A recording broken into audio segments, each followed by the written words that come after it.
En el Fondo Voluntario de Pensiones llevamos más de 15 años ofreciendo productos de ahorro pensional que se adaptan a las necesidades de nuestros clientes. Y al ser el único fondo administrado por una aseguradora, entregamos una oferta integral de servicios financieros de ahorro, inversión y protección.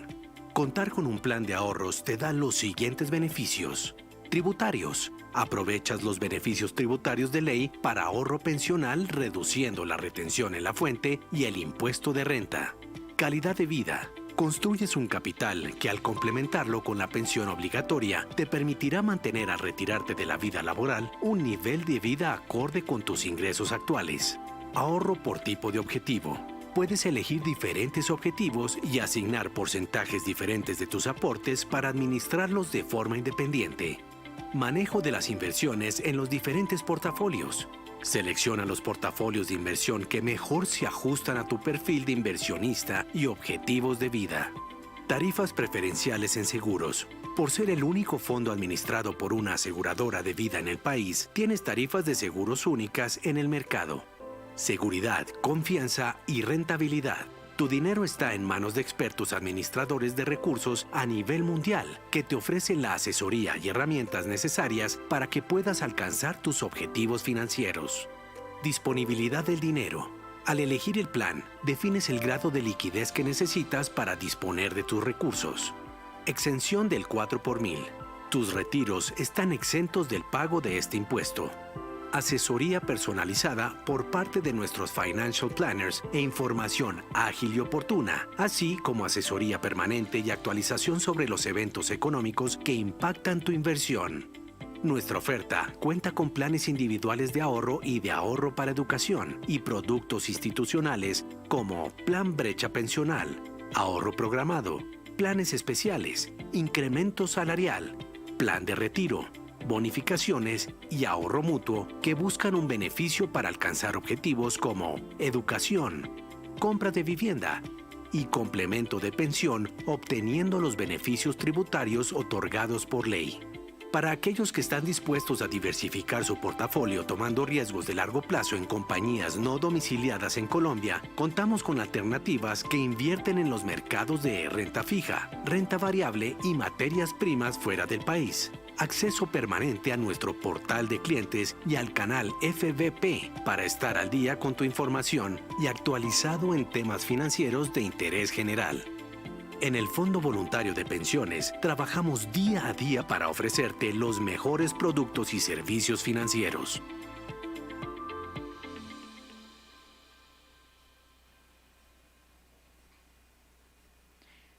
Hola, buenas tardes para todos. Bienvenidos En nombre de Experiencias Allianz, les damos la bienvenida a este evento virtual donde vamos a entender un poco todo el impacto que tiene la reforma tributaria que recientemente se ha presentado y vamos a conocer de la mano de personas muy conocedoras del asunto cuál será el impacto que tendrá para nuestras finanzas. Así que bienvenidos todos. Aquí en nombre de Allianz quiero darle la palabra y la bienvenida a David Colmenares, nuestro presidente, para que por favor nos introduzca en el evento. David, buenos días, buenas tardes, ¿cómo está? Buenas tardes, Adriana, muchas gracias.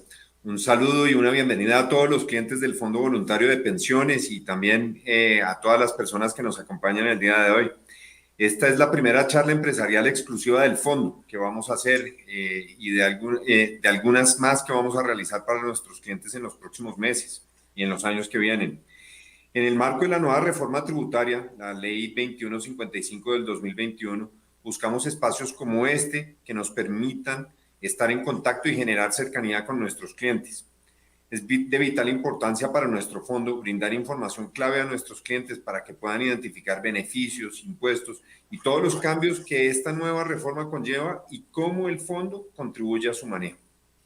En la charla de hoy, Panorama Tributario Colombia 2021, nos acompaña una persona experta en temas relacionados con derecho tributario y de nuestra parte también está un experto en el área técnica.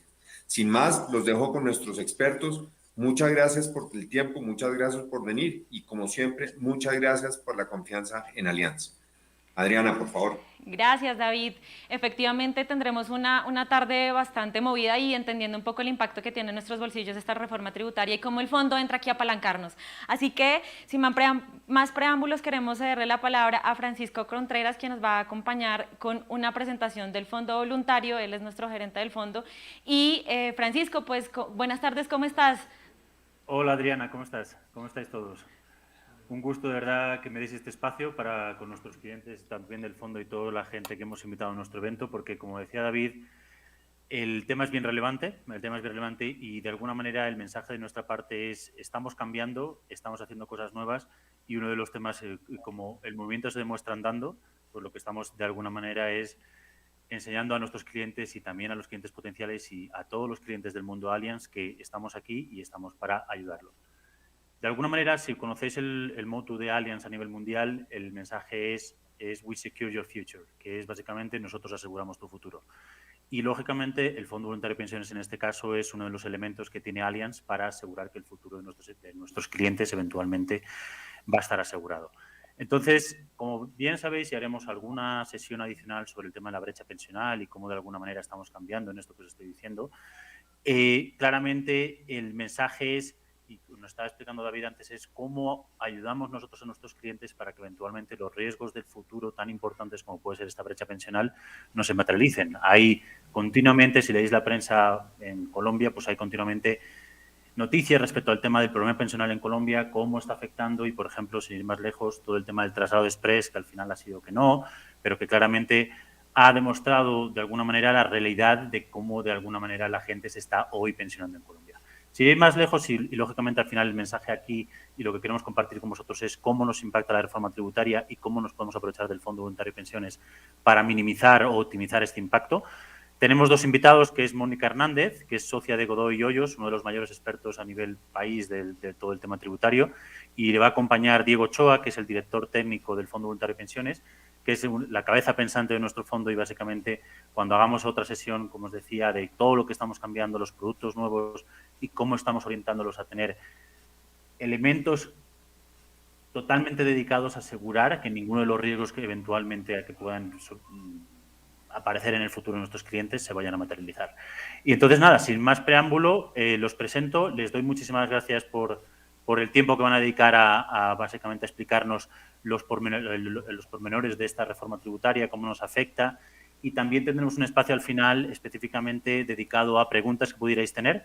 Y nada, sin más dilación, pues ya le doy paso a Adriana y si os parece, bueno, simplemente cerrar con 1000 gracias por vuestro tiempo y estamos encantados de estar con vosotros y buscar este espacio y los ulteriores a futuro que tengamos. Gracias.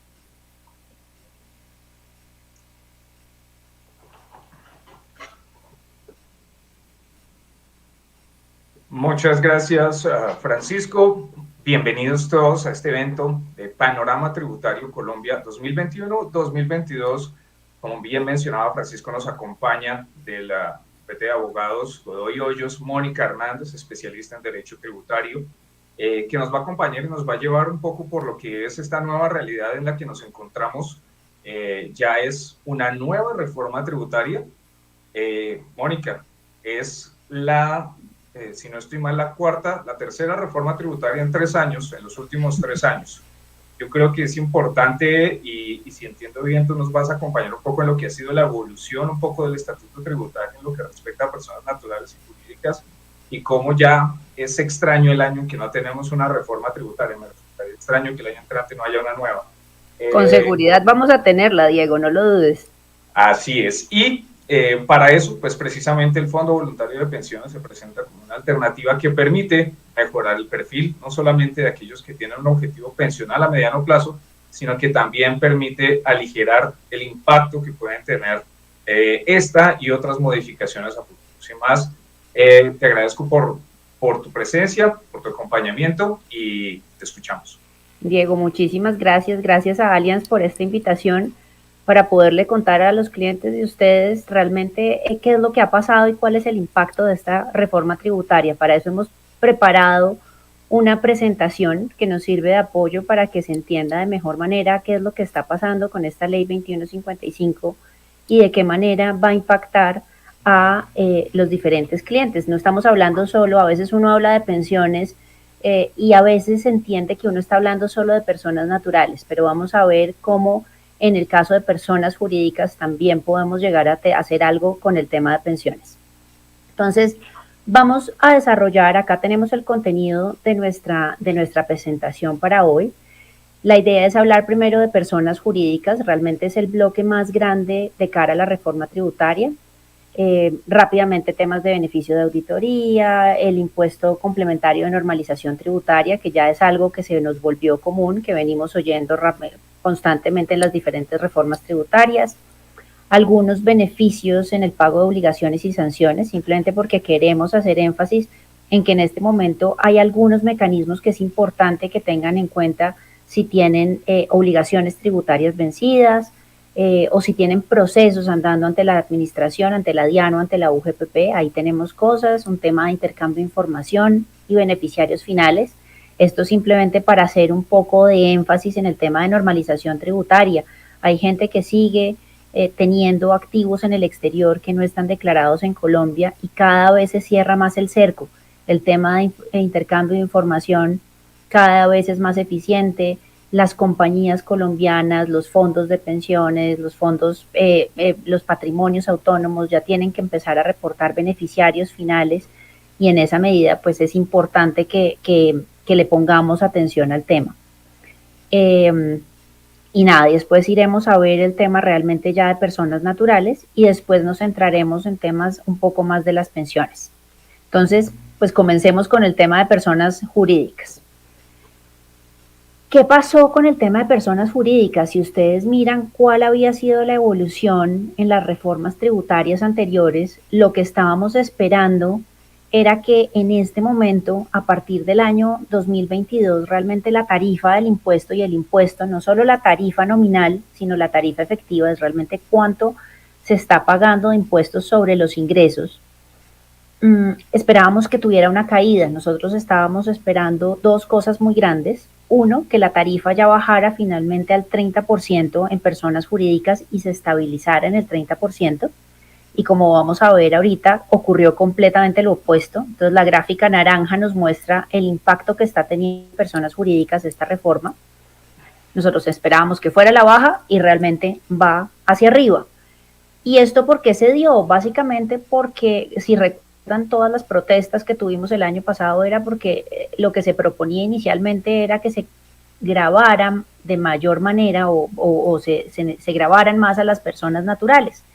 Y eso generó una cantidad de disturbios y finalmente los empresarios dijeron, nosotros vamos a asumir esa carga, no toquen a las personas naturales, más bien grábenos a nosotros. Entonces, eso significa que esperábamos que para personas jurídicas se nos fuera por la línea azul y de cara a lo que terminó pasando por todas las revueltas y demás y que los empresarios dijeron, nosotros asumimos esa carga, finalmente en personas jurídicas subió. Y como les decía, no solo en un tema de tarifa nominal, es decir, el numerito que aparece en la ley que dice 35% o 31%, sino la tarifa efectiva de tributación. ¿Y por qué pasa eso? Pues uno, efectivamente un aumento de tarifas, esperábamos que bajara al 30% y subió al 35%. Y cuando uno ya mira eso en el efecto combinado, no solo a la sociedad de manera aislada, sino a la sociedad junto con sus accionistas, porque claramente son los inversionistas, son los que quieren tener un retorno de su inversión. Entonces, cuando uno mira el impacto combinado, porque cuando yo voy a sacar los dividendos, hoy en día tenemos un impuesto a los dividendos. Entonces, yo tengo una tarifa corporativa del 35% y después cuando saco los dividendos tengo un 10% adicional. ¿Eso qué significa? Que si yo tenía 100 pesos de dividendos, la compañía paga 35 y después, cuando salen los 65 que me quedan para repartir de utilidades, todavía tengo que quitar un 10% adicional, es decir, un 6,5% adicional a nivel del accionista, dando una tarifa combinada entre ambos del 41,5%. Entonces, pues estamos en tarifas realmente onerosas que no veíamos desde el 2016. Realmente con esto se nos volvimos un poco en el tiempo. En el caso de instituciones financieras, tenemos un tema adicional y es que la tarifa de renta va a subir incluso un poco más, sube al 38%, porque hay una sobretasa de 3 puntos. Entonces, a las instituciones financieras les pega un poco más y ya cuando uno mira la tarifa combinada en el caso de instituciones financieras, pues nos subimos a un 44.2%.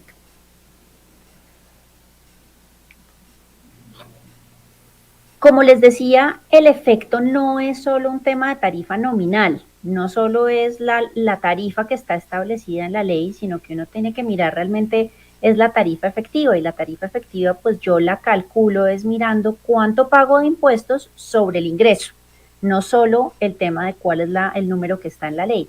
Y acá en este caso teníamos otra cosa de las que estábamos esperando que nos hiciera bajar el impuesto en el caso de las personas jurídicas, tenía que ver con que íbamos a tener un descuento del 100% del impuesto de industria y comercio. Entonces eso realmente iba a bajar, estábamos en el 50%, el descuento del 50% del impuesto de industria y comercio pagado, y esperábamos que pudiéramos empezar a descontar el 100%. Ese beneficio pues no se dio, y lo que se dijo fue finalmente no, nos mantenemos en el 50%. Entonces se derogó la posibilidad de que a partir del año gravable 2022 pudiéramos tomar en las personas jurídicas como descuento el 100% del ICA. Ya con eso terminamos realmente la parte gruesa de personas jurídicas. Ya con eso realmente tiene un impacto bastante grande, que pues finalmente va a financiar esta ley. Esta ley no es solo una ley en donde estemos mirando temas de recaudo, sino lo que estaba tratando de hacer el gobierno era buscar las fuentes de financiación de los proyectos que necesita llevar a cabo para poder generar la reactivación que se está esperando después de la pandemia. En materia de personas naturales, uno normalmente piensa esto en personas naturales, también aplicaría para personas jurídicas, pero lo cierto es que el gobierno sigue identificando que en el exterior hay muchísimas personas que no tienen la totalidad de sus activos declarados, no los han puesto sobre la mesa. Y lo que hemos visto realmente, se me devolvió una diapositiva. El gobierno, como les decía, ha generado muchísimos mecanismos para el tema de intercambio de información. Entonces tenemos convenios para eliminar la doble tributación, que tienen cláusulas específicas de intercambio de información. Colombia hace parte de la OCDE y el CRS, el Common Reporting Standard, en donde hay intercambio de información con más de 80 jurisdicciones. Tenemos tratados bilaterales de intercambio de información, como puede pasar con el caso de Estados Unidos y todo el tema de FATCA. Entonces, el gobierno colombiano realmente se ha dado cuenta que todavía hay muchos activos, y el año, ni siquiera el año pasado, este año recibimos a mediados de año un montón de requerimientos persuasivos en donde la administración le empezó a decir a los contribuyentes, oiga, yo sé que usted tiene una cuenta en Nueva Zelanda, yo sé que usted tiene una cuenta en Australia, entonces por favor revise, esta información nos llegó por intercambio de información, por favor revise si eso usted ya lo tiene declarado o no. Y aparejado a esto, entonces en la reforma tributaria se da nuevamente la posibilidad de que los contribuyentes pongan sobre la mesa todos esos activos que tienen fuera y que no están en sus declaraciones de renta y tampoco en sus declaraciones de activos en el exterior. En este caso, pues no tuvimos un nuevo impuesto del patrimonio, entonces el hecho de normalizar estos activos, al menos por ahora, no estamos pensando que tengan un impacto en impuesto al patrimonio, porque no hay un nuevo impuesto al patrimonio, que no sabemos si a futuro lo va a haber, pero lo cierto es que el gobierno está diciendo, le doy una nueva oportunidad, mire que sí tenemos mecanismos para que usted, para saber que usted tiene por fuera activos, entonces, por favor, venga y declárelos y pague el impuesto de normalización. Ahí, Mónica, a mí me gustaría de pronto hacer una precisión o incorporar una pregunta que seguramente es del caso para muchas personas, y es, no solamente se trata, y lo vimos precisamente con estas revelaciones recientes sobre los Pandora Papers, los Panama Papers y demás, no solamente es el hecho de tener activos en el exterior, sino también el tener pasivos con matrices o con compañías vinculadas que en últimas terminan siendo unos pasivos, digamos así, ficticios, inexistentes. Ese tipo de valores, ese tipo de omisiones en las declaraciones de renta corporativas también se incluyen dentro de la normalización. Sí, efectivamente lo que hace la normalización es que puedas incluir activos que no tenías sobre la mesa o excluir pasivos. Finalmente tú lo que estabas haciendo, en cualquiera de los dos casos, si tienes activos omitidos o metiste pasivos en tu declaración que realmente no existen, en ambos casos lo que estás haciendo es disminuir tu patrimonio. Entonces, lo que da la normalización justamente es normalice su patrimonio. Dígame la verdad de qué es lo que tiene realmente y de lo que no tiene, dígame la verdad también y sáquelo de su patrimonio para que no siga disminuyendo su patrimonio neto. Entonces, pues finalmente, ¿quiénes se pueden acoger esto? Pues todos los contribuyentes del impuesto sobre la renta, o también aquellos que no son contribuyentes del impuesto sobre la renta, sino que son sujetos pasivos de regímenes sustitutivos, y ahí me refiero por ejemplo, a los que están con el régimen simple. Ahí también pueden entrar. ¿Cuál es el hecho generador de este impuesto complementario? Es el poseer activos omitidos o pasivos inexistentes a 1 de enero de 2022. ¿Cuál va a ser la tarifa? Esto hemos visto que empezamos en el 2015, cuando empezó la normalización, empezamos con unas tarifas del 10% y ya vamos en una tarifa del 17%. Y el gobierno ha ido aprendiendo, digamos, en las primeras ocasiones cuando uno veía la normalización tributaria, uno decía, no, me equivoqué, entonces todavía puedo corregir la declaración hacia atrás y todavía meterlo, porque existía esa posibilidad. Acá ya me dijeron, no señores, usted presenta a más tardar el 28 de febrero de 2022 y esa declaración no admite ninguna corrección ni presentaciones extemporáneas, nada. Este es como deadline final. Hasta acá fue y yo esperaría que más adelante no haya nuevas normalizaciones. ¿Cuál va a ser la base gravable? Pues uno lo puede hacer, digamos, por costos fiscales, es decir, costos de adquisición, o por valores comerciales, por un autoavalúo, y en ese caso tendrá que tener un avalúo técnico que le permita tener a uno como base gravable y como costo más adelante ese valor que se declaró ahí.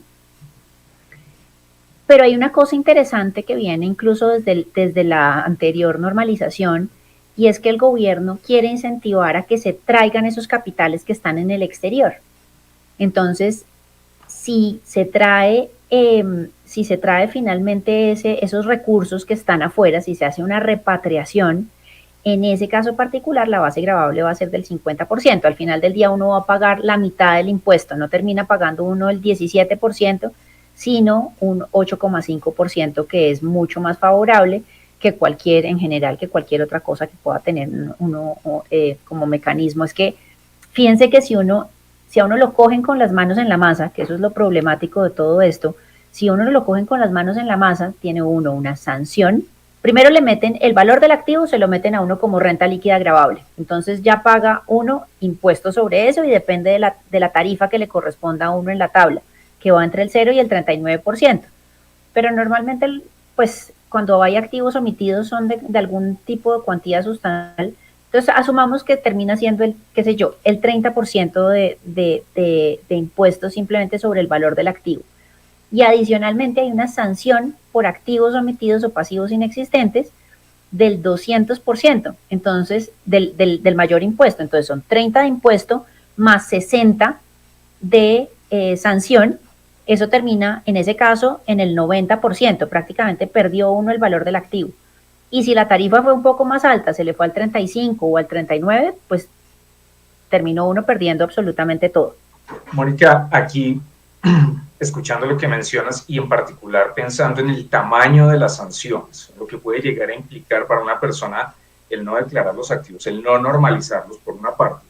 Pero por otra parte, cuando uno mira la coyuntura nacional en donde siquiera el director de la DIAN puede poner cosas en un cajón por allá oculto, es decir, no hay nada oculto bajo el sol, y cada vez más lo que eran los paraísos fiscales, lo que eran esos gobiernos que se beneficiaban de la opacidad de sus estatutos tributarios, cada vez más están colaborando. Ya los suizos tienen los libros abiertos, tienen acuerdos de normalización con el IRS en Estados Unidos.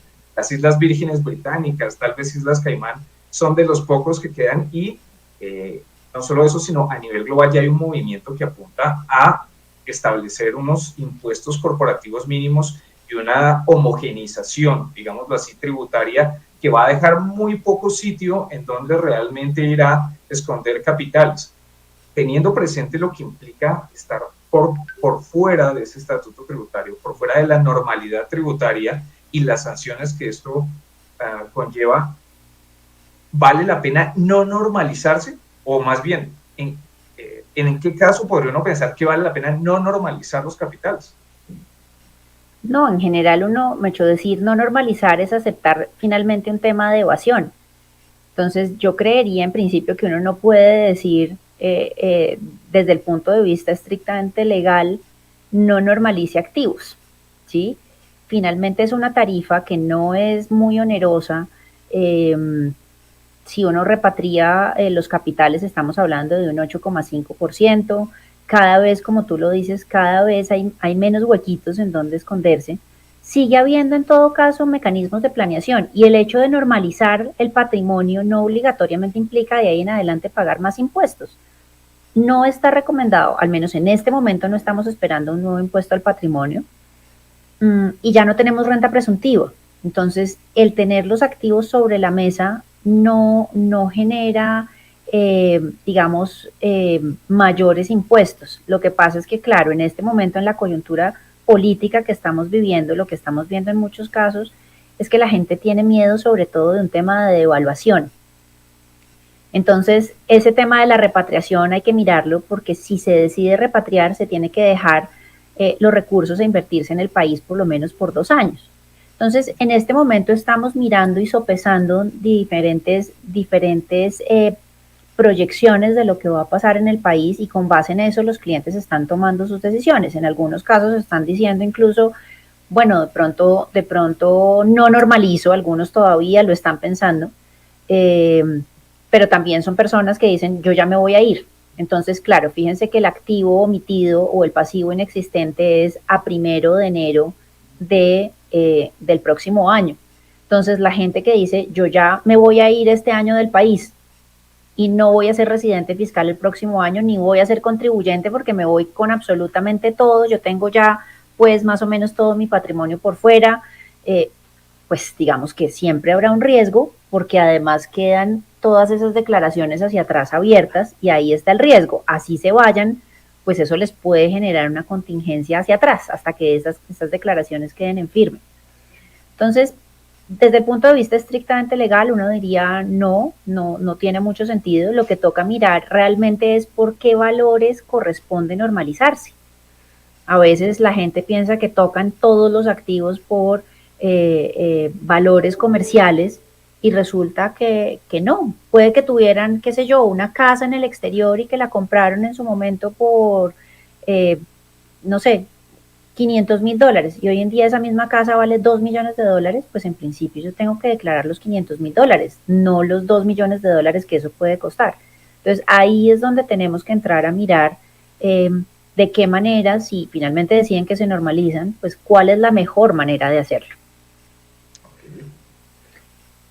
Lo otro que vamos a tener, que eso sí es atípico, es un tema del anticipo y es ya, esto es nada, ahora en noviembre ya toca pagar el anticipo del 50% del impuesto. Entonces, el que quiera normalizarse tiene que tomar preferiblemente la decisión prontamente para no entrar a pagar intereses de mora después en relación con ese anticipo que toca pagar. Bueno, habrá sanciones finalmente por el no pago del anticipo en su totalidad o de manera oportuna, ahí estarán los intereses de mora. Y hay un tema adicional que muchos clientes están preocupados y es el tema del saneamiento de activos. Algunos se normalizaron en el pasado y en el pasado se podía normalizar uno en el caso de sociedades por valores nominales, por valores de constitución de esos vehículos, a pesar de que probablemente esas sociedades tuvieran por dentro activos muy, muy costosos. Entonces era común que uno viera sociedades de $10,000 y por dentro la sociedad tenía 10 millones de dólares, entonces pues no es proporcional de alguna manera los 10 mil dólares pero realmente la norma decía hágalo por valor de constitución. Entonces pues la gente lo hacía porque eso era lo que preveía la ley. Entonces algunos están angustiados, yo realmente creo que eso era legal, que eso estaba previsto de esa manera, eso fue lo que se estableció en las primeras normalizaciones, pero existe la posibilidad en este momento, si realmente lo quieren, no es una obligación, es una potestad de subir el valor de esos activos que se normalizaron con las reformas tributarias anteriores, llevarlas a valores comerciales si fuera lo que se quisiera. ¿Conoces algún caso de alguien que haya subido el valor comercial?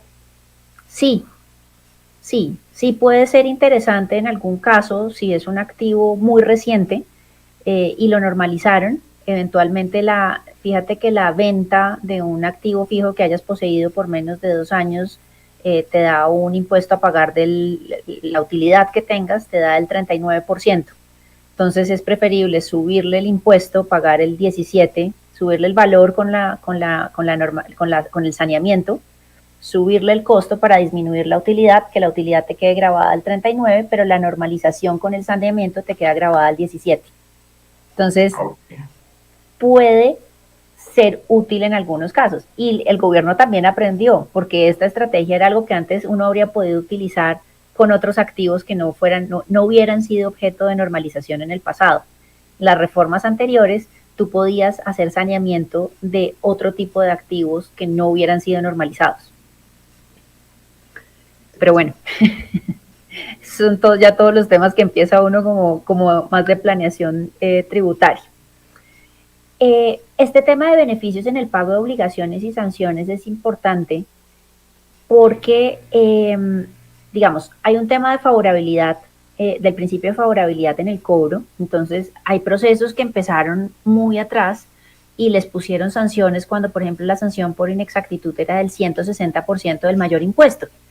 Y nunca lo cobró la DIAN. La DIAN tiene 5 años para cobrar esos títulos ejecutivos y pues ya venía con un cobro del 160%, pero resulta que en el camino con la ley 1819 de 2016, muchas de esas sanciones bajaron. La sanción por inexactitud bajó al 100%. Entonces, si ya les están iniciando un proceso de cobro, aprovechen, el tema de favorabilidad en el cobro.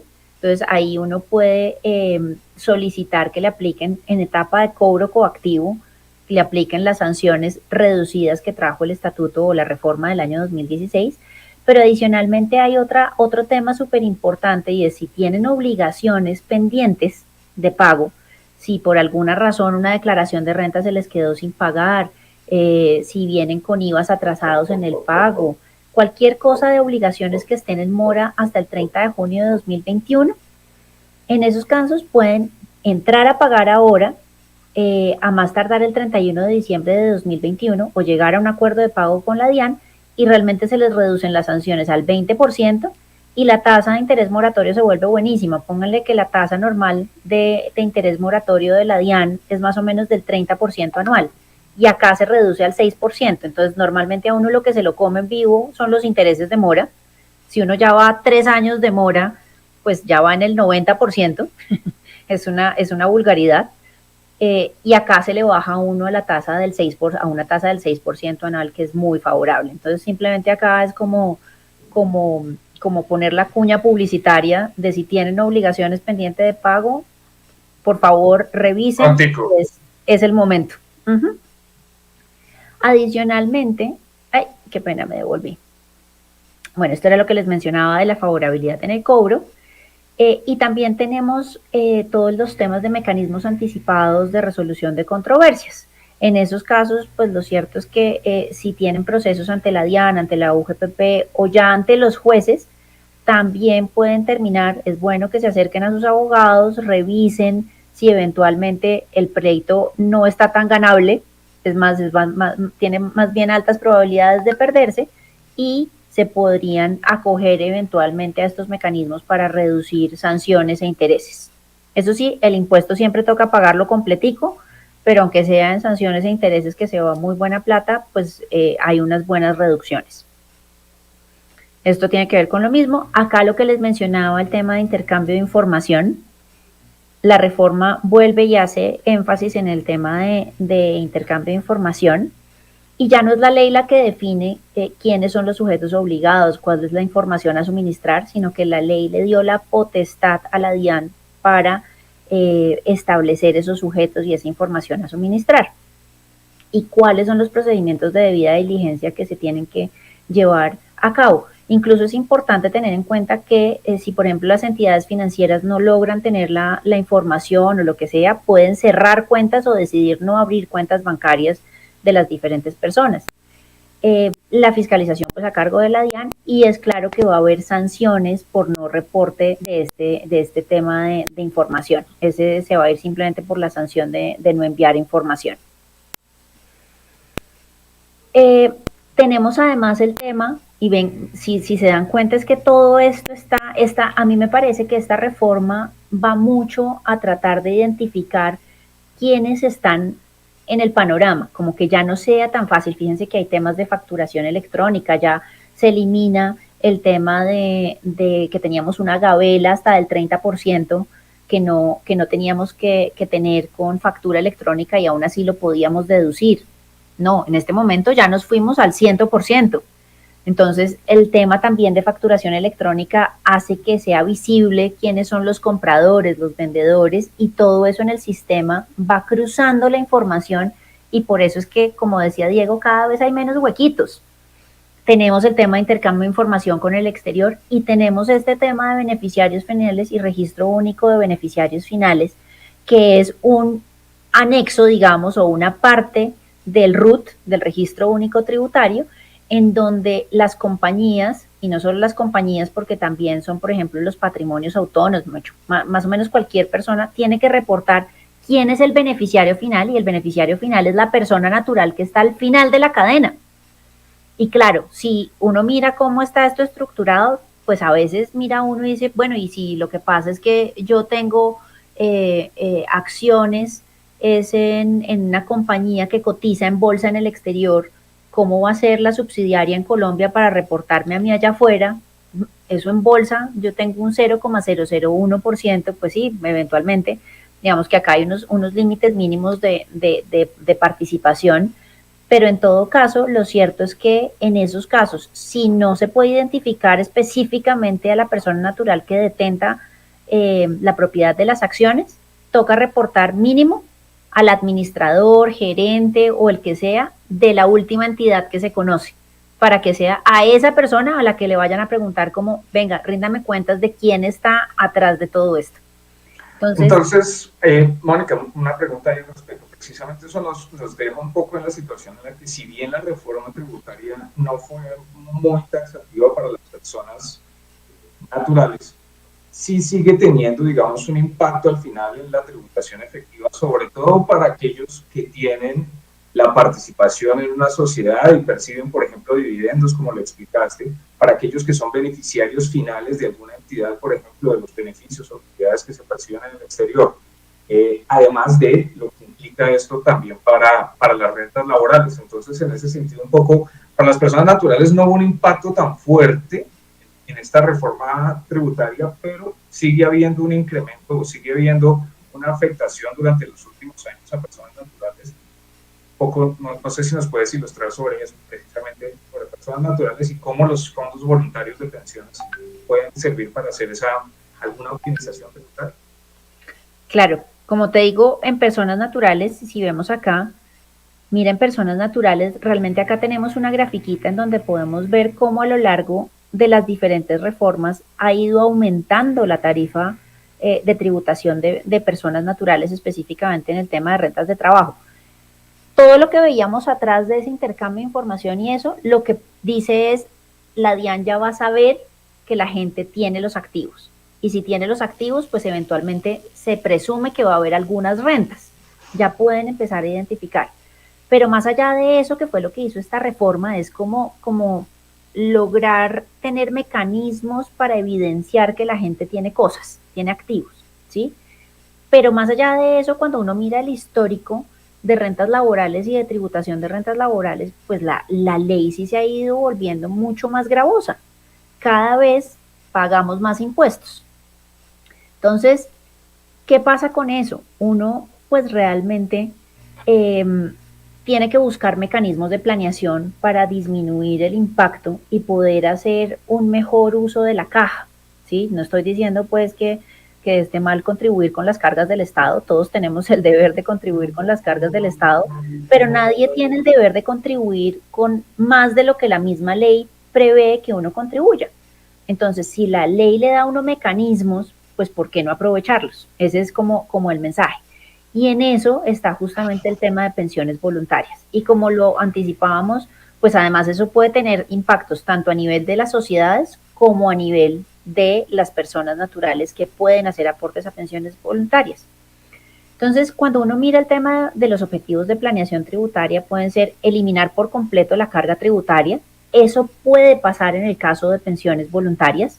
Ya vamos a ver cómo funciona esto, pero lo cierto es que cuando hacemos aportes a pensiones voluntarias, tenemos una renta exenta y después cuando nos entregan ese recurso vía pensión, nuevamente está exento. Entonces, fíjense que ahí se eliminó por completo la carga tributaria, o también si entró a fondo de pensión voluntaria como renta exenta y sale para vivienda, o duró 10 años en el fondo y lo saco después de esos 10 años, se mantiene el beneficio, se mantiene como renta exenta. Entonces, ahí logro realmente eliminar por completo la carga tributaria. Vamos a ver también que estos fondos nos sirven para disminuirla, no en todos los casos es completamente, pues es que no es que esto sea la panacea y que entonces vamos a dejar de pagar por completo impuestos, no, esto tiene unos límites. Y también nos sirven en algunos casos como mecanismo de diferimiento del momento de causación del tributo y de cuándo vamos a tener que pagar el impuesto. Y pues eso claramente es, tú que eres mucho más del área económica, yo soy abogada, pero eso lo entiendes todavía mucho más tú, pues el dinero tiene un valor en el tiempo. Finalmente es mucho mejor yo tener la plata acá, no dársela al Estado, sino de pronto poder generar rendimientos financieros para mí que se siguen generando dentro del fondo y no tienen mayor carga tributaria mientras que está ahí. Bueno, digamos que tengo muchísimas cosas y muchos incentivos para decir, bueno, prefiero dejar, si tengo la liquidez, dejemos la plata ahí, que pagar los impuestos hoy en día. Puedo tirar la pelota hacia adelante. Entonces, claramente los fondos me ayudan con esto.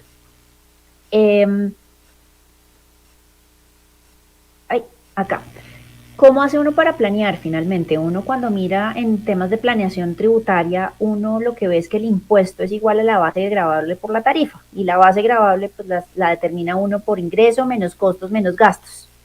Acá, como les digo, uno puede planear con los fondos, uno el momento en cuándo va a recibir el ingreso, o si el ingreso es exento finalmente, y adicionalmente para la empresa puede uno meter costos y gastos adicionales. Entonces ahí también logra bajar la tributación. Vamos a ver entonces cómo funciona eso. Esto simplemente para que lo tengan en cuenta cómo funciona la fórmula de determinación del impuesto en personas naturales. Acá uno lo que toma son los ingresos del periodo y a eso le resta a uno unos ingresos no constitutivos de renta. Ahí le da uno un subtotal y ese subtotal tiene uno le puede seguir restando hasta un 40% sin que supere 5.040 V3, que esos son como unos 170 millones de pesos al año.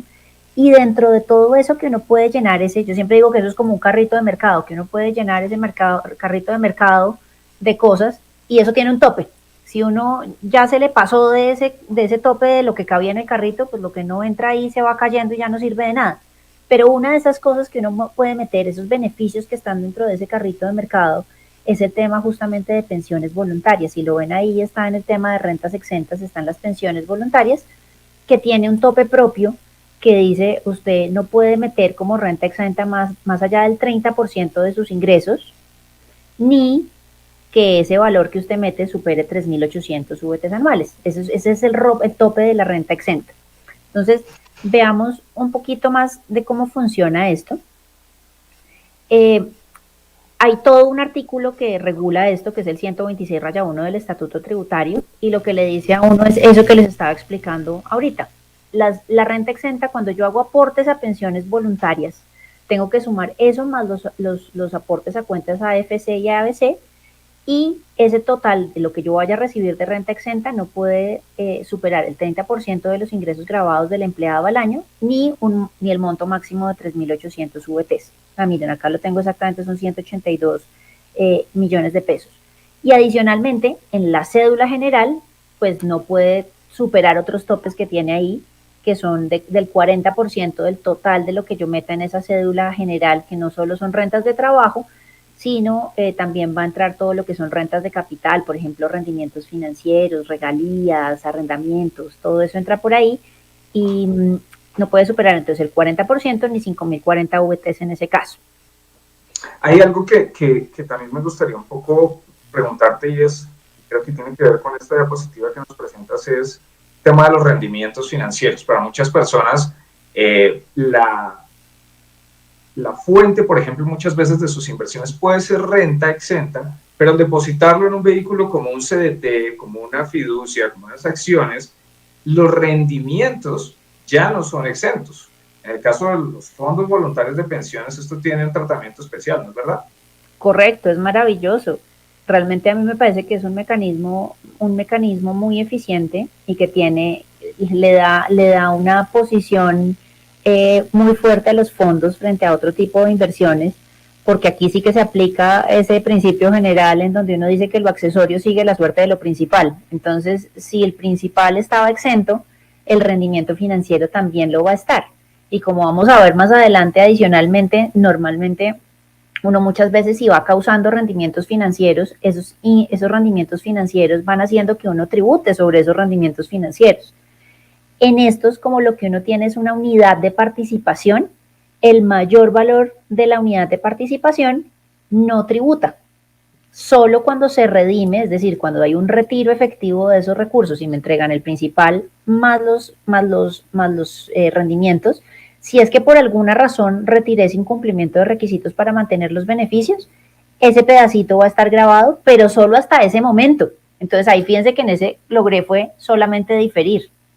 Pero claro, eso le da un plus a los fondos en la medida en que si yo mantengo los beneficios y retiro con cumplimiento de requisitos, también esos rendimientos son exentos. Es que un poco para que nuestra audiencia se haga una idea, una persona que comienza a ahorrar a los 30 años, al llegar al momento de su pensión, supongamos los 62 años en el caso de los varones, ha acumulado un capital progresivo y de ese capital final, cerca del 70% del valor final de la cuenta en el momento de la pensión son rendimientos.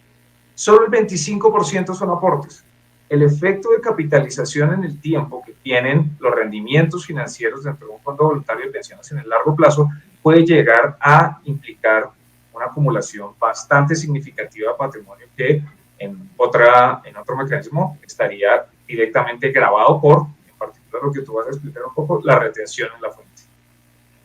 Correcto. Entonces fíjate que uno cuando está haciendo aportes a pensiones voluntarias, pues lo que está pasando es que uno tiene una renta exenta. Entonces, de lo que te pagaron de salario, tú lo que aportaste disminuyó tu base gravable. ¿Por qué? Porque es, entre comillas, como si tuvieras un menor ingreso.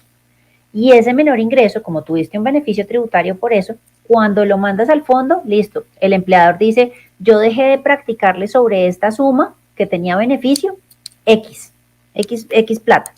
Eso se llama la retención contingente. El empleador le informa al fondo cuánto fue lo que dejó de practicar de retención sobre esas sumas. Y si se retira sin el cumplimiento de requisitos, ahí en ese momento también te van a gravar sobre eso. Entonces, pues eso es simplemente como para que tengan en cuenta el tema de la retención contingente y que uno, pues idealmente estos mecanismos, uno debería pensar en que son mecanismos un poco más de largo plazo para poder tener todos los beneficios y realmente aprovechar todo lo que trae la ley en relación con ellos.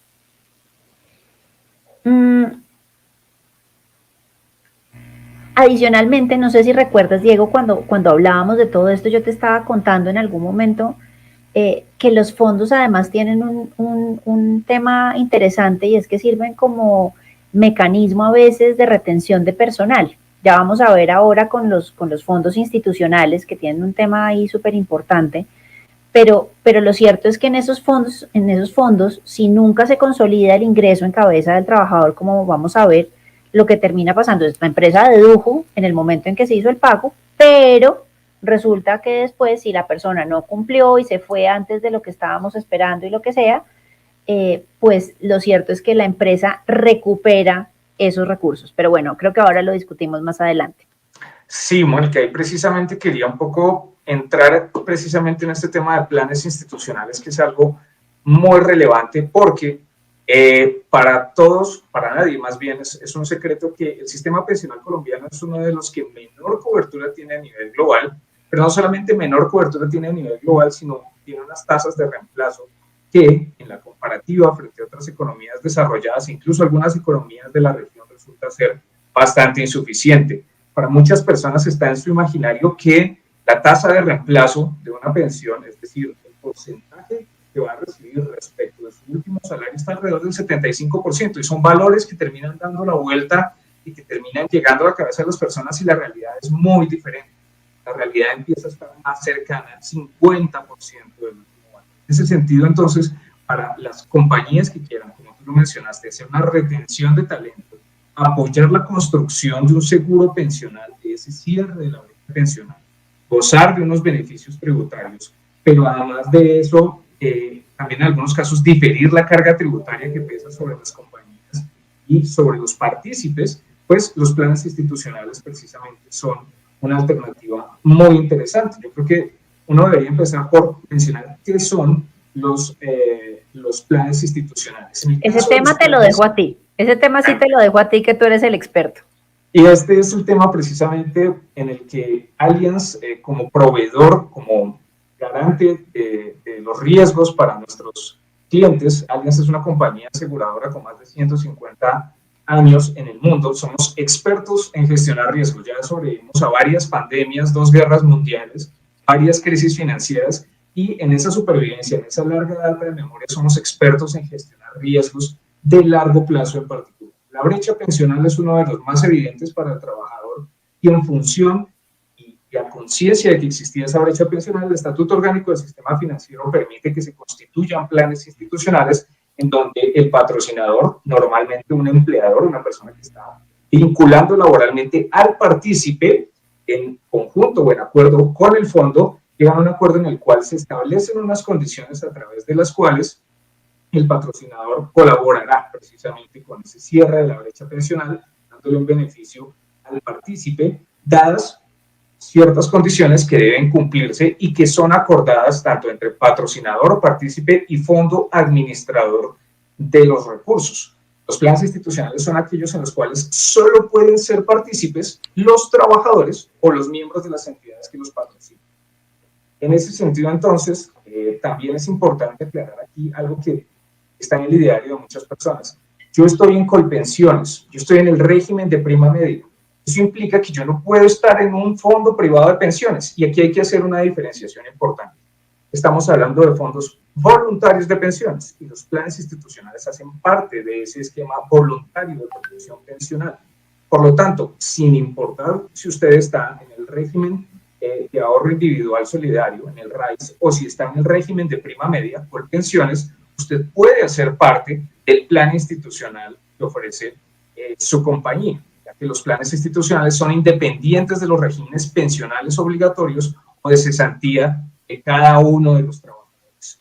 Dentro de los beneficios que ofrecen los fondos, los planes institucionales ofrecidos por los fondos voluntarios de pensiones, como el que ofrece Allianz, está la posibilidad de reducir, ya vamos a ver con Mónica un poco más en detalle, la base gravable a nivel de la compañía patrocinadora genera beneficios hasta por ciertos montos por cada trabajador cada año para la compañía patrocinadora, que viene bien en estas épocas de ajuste tributario cargado sobre las personas jurídicas. Además, permite diferir el momento de la causación del ingreso en cabeza del beneficiario. Eso implica que tanto le ofrece una protección tributaria, difiriendo precisamente esa carga ocasionada en el ingreso, pero además también ofrece una protección patrimonial, porque los aportes que hace el patrocinador y el partícipe están allá en un patrimonio autónomo, y en ese sentido, sobre todo los aportes que hace el patrocinador, son intocables por embargos, divorcios, situaciones jurídicas diferentes, están protegidos precisamente hasta el momento de su consolidación, momento en el cual entran efectivamente al patrimonio. Y ahí hay unas consideraciones tributarias que también creo Mónica nos va a aclarar en un momento. Pero adicional a eso, le permite precisamente incrementar año a año el beneficio tributario de ese aporte, porque la VT cambia todos los años en el tiempo y progresivamente va a ser más alto el valor deducible. De esta manera, los aportes que hace la entidad patrocinadora van creciendo en el tiempo la protección tributaria o el límite tributario de protección, con lo cual pues también permite aprovechar ese aumento y eso termina siendo también, en un sentido financiero, una rentabilidad adicional provista de hecho por el propio estatuto tributario. Correcto. En ese sentido, entonces, creo que Mónica puede complementarme un poco más en lo que implica el tratamiento tributario para el patrocinador del plan institucional. Claro que sí. Pues miren, la verdad es que, como bien lo decía Diego, en estos tiempos de aumento de carga tributaria que se nos vienen en los próximos años, realmente si miramos la reforma tributaria dijo que al menos en los próximos 5 años vamos a mantener la tarifa del 35%. Entonces, pues vamos a tener unos años en donde vamos a estar con eso, no significa que eventualmente no se revise antes, pero al menos lo proyectado es, esto es mínimo a 5 años. Entonces vamos a tener este aumento y el mecanismo del plan institucional lo que permite es que el empleador haga aportes hasta por 3.800 VTs por trabajador, es decir, estos son 135 millones de pesos y en esa medida, pues igual miraremos cómo va subiendo con la VT cada año, pero lo cierto es que eso va a ser deducible para la empresa en el año en el que se haga el pago. Entonces, por cada trabajador puede meter hasta 135 millones y eso va a disminuir la base gravable de la compañía. Es importante que esos aportes deben ser efectivamente consignados a los fondos. Si no son consignados, pues no van a ser deducibles. A veces como que la gente se confunde un poquito y dice como, bueno, pero el plan institucional normalmente está sometido a una condición, es decir, si lo que se dice es, yo aporto en este momento, pero señor trabajador, esa plata no es suya desde el momento en que yo la aporto al fondo, por más de que está a nombre suyo, eso solo es suyo cuando pasa X o Y. Por ejemplo, yo puedo establecer como condición del fondo que esa plata se va a volver suya en 5 años, siempre y cuando usted todavía esté en la empresa. Fíjense que ahí es donde entra el tema de retención de personal. La persona claramente, yo voy haciendo aportes y la persona tiene un incentivo de quedarse, de seguir produciendo, de ser un buen trabajador para que en el año 5º todavía esté trabajando para la empresa y todo eso que se ha ido depositando año tras año, pues finalmente se vuelva de propiedad de él. Pero entonces la gente a veces como que se confunde y entonces, entonces yo tengo que cumplir las condiciones establecidas para la consolidación en cabeza del trabajador para que efectivamente proceda la deducción en cabeza de la empresa. Y la respuesta es no, van por separado. En el momento en que la empresa hace el aporte, es deducible para la empresa. Y en el momento en que acaece la condición que se cumple, que es que esté a los 5 años todavía sea trabajador de la empresa, en ese momento será ingreso para el trabajador. Y si no, si definitivamente al 5º año no estaba, sino que el trabajador no cumplió metas y se despidió o renunció o lo que haya sido en la mitad del camino, al año 2, al año 3, en ese momento esos recursos retornan a la empresa y pues serán grabados en cabeza de la empresa, pero puede ocurrir, por ejemplo, que más adelante ya no tengamos esta tarifa del 35, sino tengamos una tarifa del 30 otra vez, volvamos a nuestro maravilloso 30. Entonces, simplemente para que tengan separados esos dos momentos. Mónica, una pregunta de nuestra amable audiencia. Si la empresa envía aportes institucionales a favor de los empleados, cuando se consolida para el empleado deberá liquidar seguridad social sobre ese valor. Pues para que sea deducible, realmente lo que le dice a uno el estatuto tributario es que yo tengo que cumplir con temas de aportes a seguridad social y para fiscales. Entonces, lo que se hace es que en el año en el que se hace el aporte, se hacen efectivamente por parte del empleador todos los aportes respectivos de esas sumas. Entonces, ya después, cuando se consolida en cabeza del trabajador, no habrá un nuevo aporte. Lo que les decía, ¿qué ocurre si los aportes no se consolidan en cabeza del partícipe y da lugar a la devolución de los saldos consignados? El estatuto tributario en ese caso lo que prevé es que esa plata retorna y en ese momento se vuelve una renta líquida gravable para la empresa. Y eso lo ha reconocido también el Consejo de Estado. Digamos, eso es pacífico en cómo funciona. Esta es una pregunta que también hacen mucho y es, ¿qué pasa si yo soy accionista, si yo soy socio de una sociedad? ¿Será que me puedo beneficiar si no estoy vinculado laboralmente? También la empresa puede hacer aportes institucionales a ese fondo institucional para que sea deducible para la empresa y yo tirar como persona natural la pelota para adelante y que no se me cause el ingreso. Y la respuesta es no. Realmente esto solo funciona si la persona trabaja para la empresa, para los trabajadores de la empresa. Entonces, en esta medida, pues el socio tendremos que vincularlo a la empresa también como empleado de esta para que podamos utilizar este mecanismo de planeación. ¿Qué pasa si ustedes tuvieran unos recursos en un plan institucional o en otro fondo? ¿Podrían trasladarlo a Allianz sin perder los beneficios? Y la respuesta es sí. Ustedes podrían trasladarlo sin ningún problema. Ahí no hay ninguna duda en que puede haber traslados y eso no implica una pérdida del beneficio. Entonces, ya sabemos que es deducible para el empleador en el momento en el que se hace el aporte. Si no se consolida en cabeza del trabajador por no cumplirse las condiciones, los recursos retornan a la empresa y en ese año serán recursos gravables, rentas líquidas gravables para la empresa. ¿Qué pasa con el trabajador? El trabajador también tiene un tratamiento tributario específico establecido por la ley. Y ahí yo creo que es importante separar, digamos, 3 momentos en la vida de los aportes de cara al trabajador. Uno, el momento en que el empleador, que la empresa, hace el aporte. El momento del aporte por parte del patrocinador. En ese momento simplemente no es ingreso para el trabajador, queda esa plata como en un limbo y ahí es donde viene toda la protección patrimonial de la que hablaba Diego. No me lo pueden embargar, es que ni siquiera es mío, está a nombre mío y yo tengo una expectativa de que eso se vuelva mío. Entonces no está en mi patrimonio, no me lo pueden embargar. Divorcios, nueras avaras, yernos avaros. Yernos creativos, yo siempre los llamo los yernos creativos.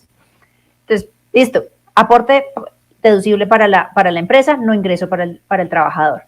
Segundo momento, cumplimiento de las condiciones del plan institucional por parte del trabajador. Entonces, ahí, listo, se cumplieron los 5 años, el señor seguía siendo la superestrella de la empresa, se mantiene en su trabajo, listo, perfecto. En ese momento se consolida el ingreso en cabeza del trabajador.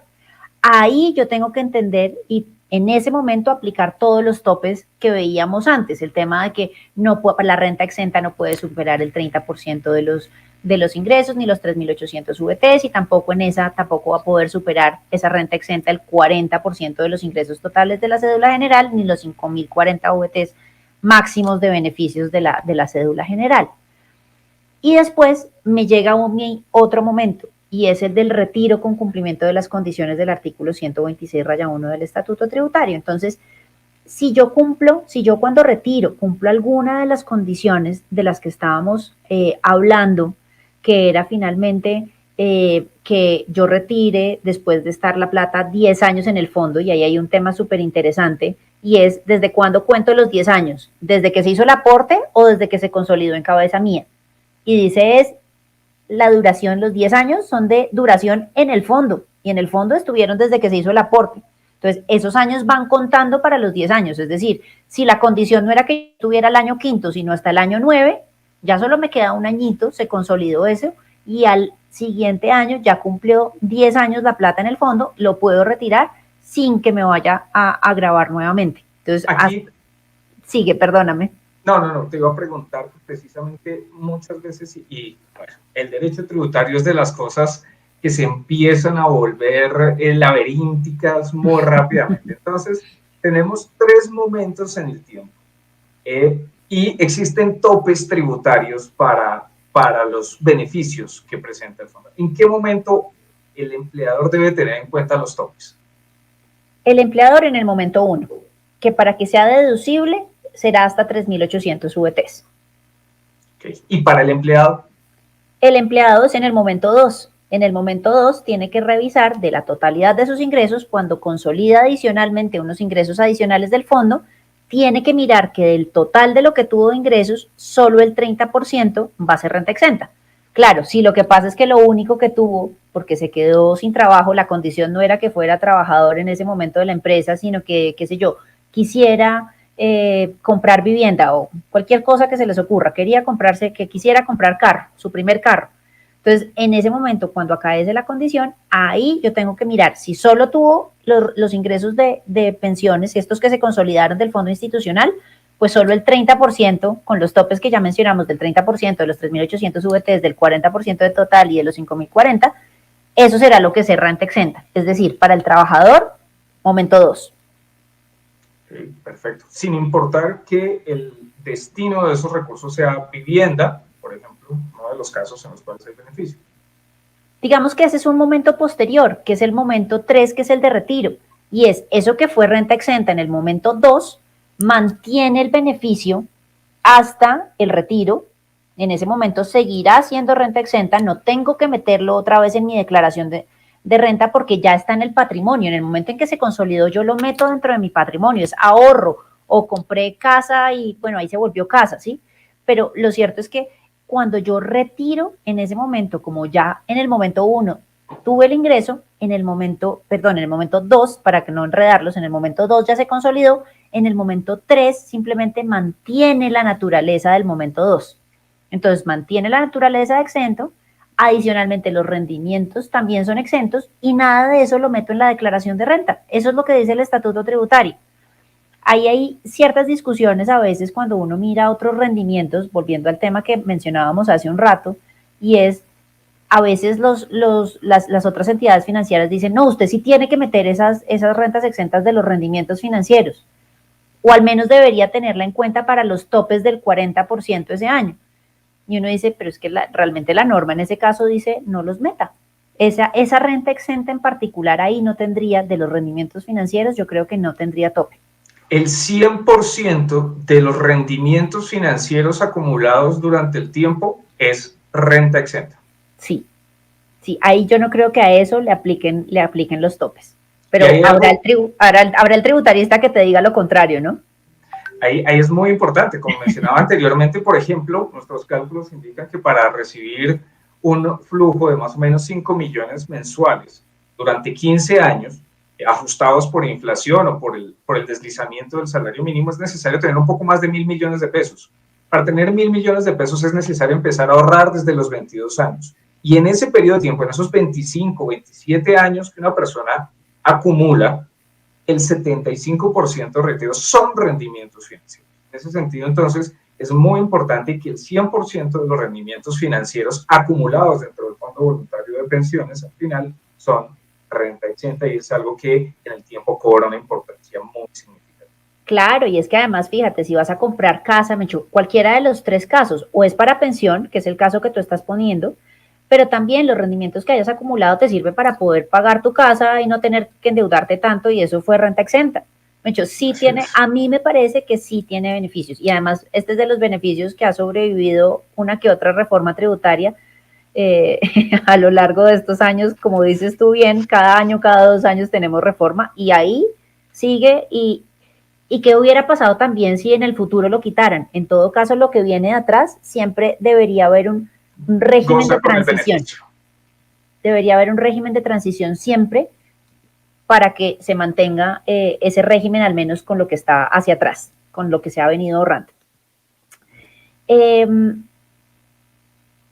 Ya, simplemente digamos, eso era, que tiene que el tercer momento, estamos con los beneficios, con el retiro con cumplimiento de condiciones, y las condiciones pueden ser retiro para vivienda, retiro con 10 años en el fondo, o retiro con cumplimiento de pensión, cumplimiento de requisitos de pensión.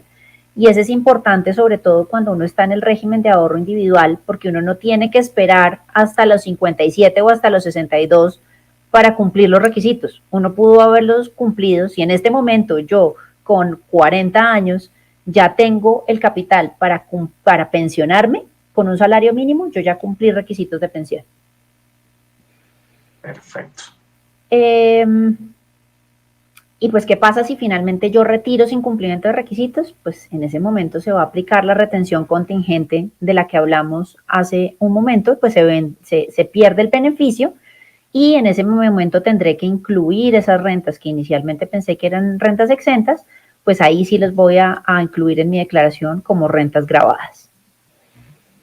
¿Qué pasa si en un periodo únicamente recibo ingresos provenientes de la consolidación de aportes? Eso ya realmente lo discutimos y es en ese momento, pues tomo los ingresos que tengo solamente de la consolidación y el 30% será lo que es renta exenta con los topes que ya hemos analizado. Soy partícipe en un plan institucional y me hago acreedor a un beneficio tributario 3.800 VT a través de ese plan institucional, pero adicionalmente tengo el beneficio tributario de 3.800 en el plan de pensiones voluntarias individuales. Es decir, yo en ese año, en un año específico, consolido 3.800. Y adicionalmente, yo había en ese mismo año que consolidé, hice aportes, yo, Mónica Hernández, hice aportes por otros 3.800 VTs en el plan abierto, en el plan normalito, no en el institucional.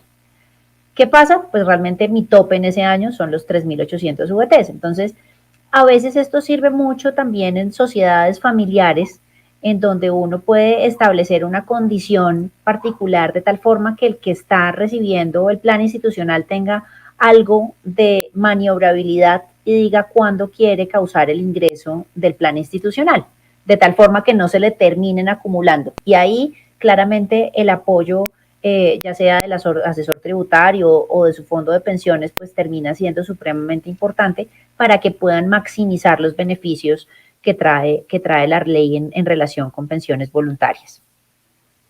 Como les mencionaba, ¿desde qué momento aplican los 10 años? Pues desde que entró al fondo, la norma así lo dice y entonces podemos aprovechar esos añitos en donde todavía el ingreso no era mío, pero ya estaba en el fondo. Eso cuenta para los 10 años.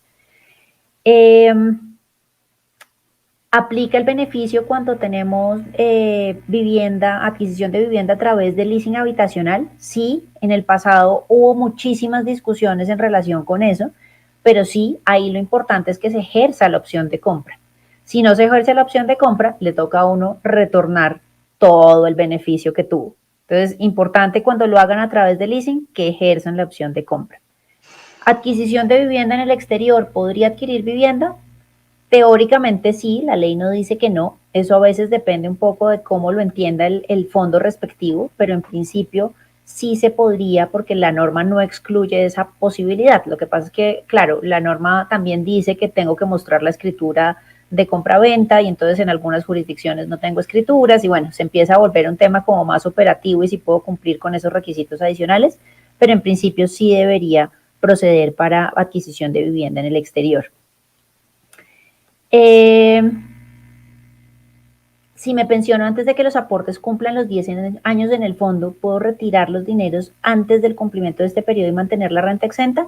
Sí, si ya tengo, acuérdense que cada condición, el cumplimiento de requisitos, cada uno de esos requisitos, ya sea los 10 años, cumplimiento de requisitos de pensión o adquisición de vivienda, son 3 alternativas individuales, no tienen que concurrir en ningún momento.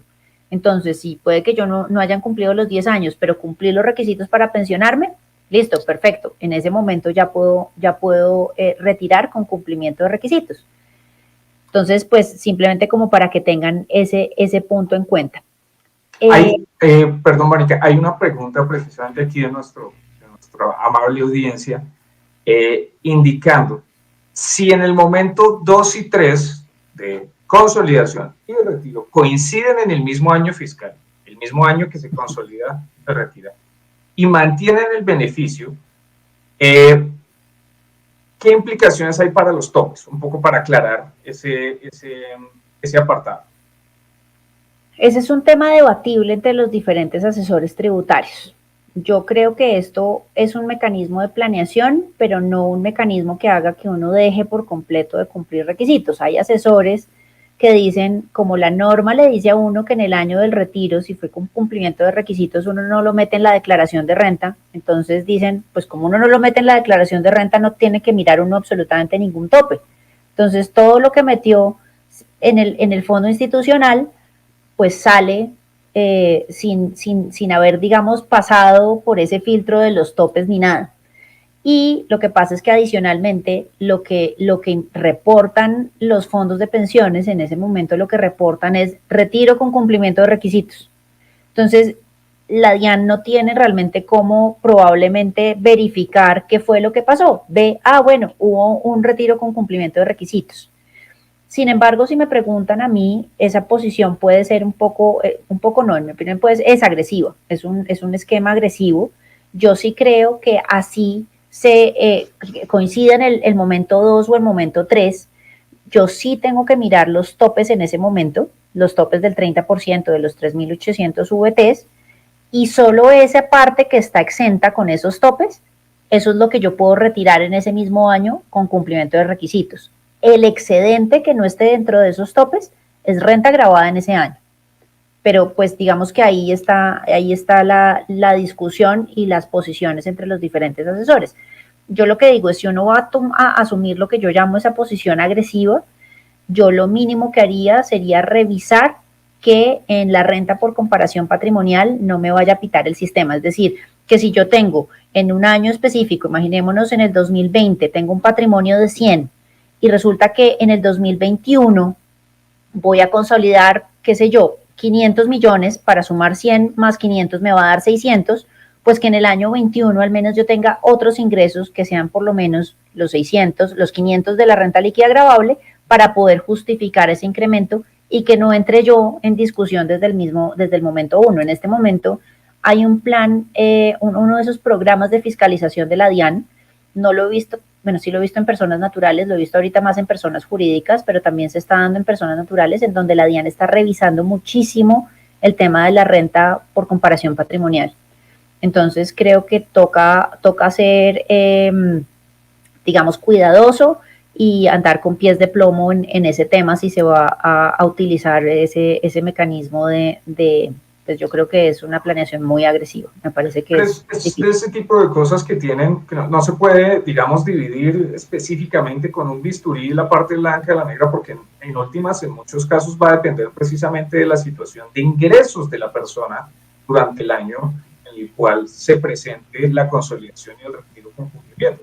Va a haber casos en los cuales seguramente tendrá unos ingresos significativos, otros en los que podrá no tener ingresos, y distintas circunstancias van a llevar a distintos análisis. Como tú mencionas, probablemente es más importante no darle un salto al patrimonio de un año al otro. Podría pasar, pero lo que te decía, tengo que poder, si voy a decir que el 100% fue renta exenta, si voy a tener un incremento patrimonial grandísimo y voy a justificar que el 100% fue renta exenta, pues tengo que mirar realmente en eso que consolidé, cuánto del total de mis ingresos del periodo fue eso que yo consolidé, para ver si el 100% realmente sí fue renta exenta. Pero eso depende caso a caso.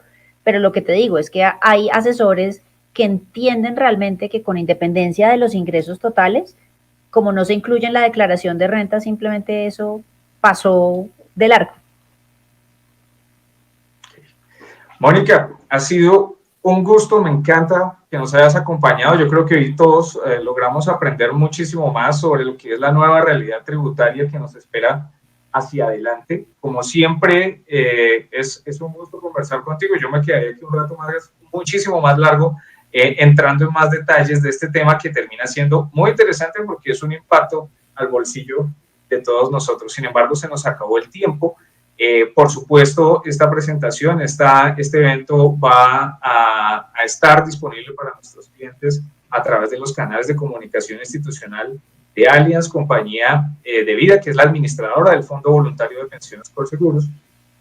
Y por supuesto, en esta ocasión, no me queda más que agradecerte precisamente la cantidad de conocimiento y de datos supremamente útiles para hacer nuestra planeación tributaria hacia el año 2022 con esta nueva realidad. A ti muchísimas gracias y a Allianz por esta invitación. No, ni más faltaba. A todos los asistentes, Muchísimas gracias por acompañarnos, por prestarnos su atención y su tiempo, y recuerden que en Allianz estamos acá para acompañarlos en la construcción de su futuro, y que su futuro precisamente empieza ya. Muchas gracias.